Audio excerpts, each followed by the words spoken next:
people confuse complexity with difficulty. You know, big mistake.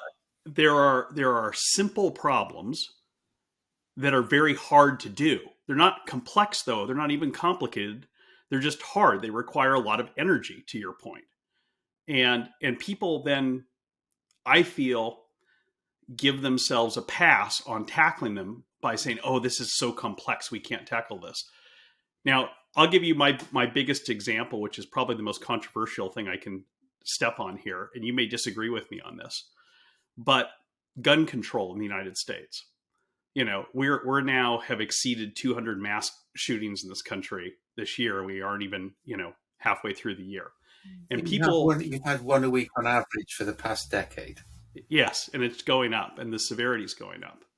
So I tell people, and people get very upset when I say this, that I ask them, what sort of problem where on the Kniffen framework does stopping gun violence and mass killings lie? And people always say, oh, it's a complex problem. And I say, it's a simple problem. We've made it complex because of politics, because of culture and things like this. But every other country in the world has figured out how to deal with this. So it's not a complex problem at base. You simply take away, military weapons from the hands of people who aren't in the military, and people get very upset when I say this. But I think that what you're just talking about goes into that, because the work of actually dealing with it, at least in the United States, requires more energy than anyone's willing to spend, more political capital, more effort. And therefore they say, oh, it's just too complex, we can't solve this problem, so let's not do anything about it. Yeah, and it's interesting. I mean, I actually agree. I think the solution is known. Yeah. After Dunblane in the UK, or after the shooting in Tassie in Australia. Yeah.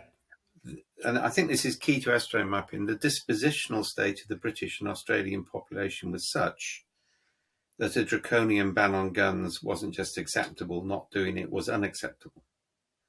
Yeah.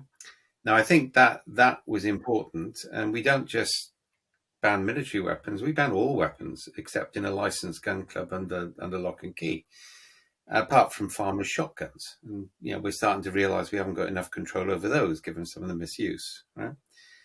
But then you've got this very complex history. So I think the dispositional state around the problem in the States is highly complex. Yes.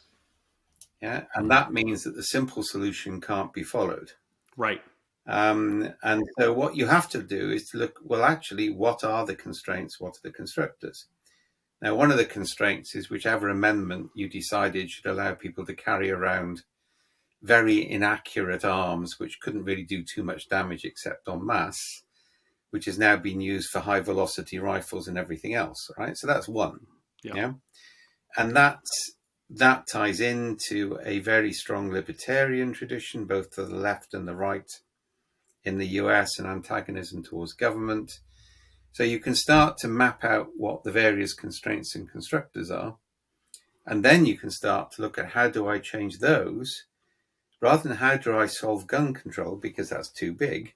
Right. It's how do I change the dispositional state so a solution to gun control could emerge more effectively.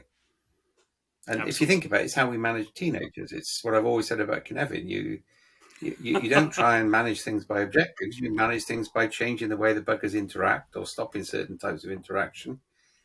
And you move things in different ways, or you create viral infection. Yeah.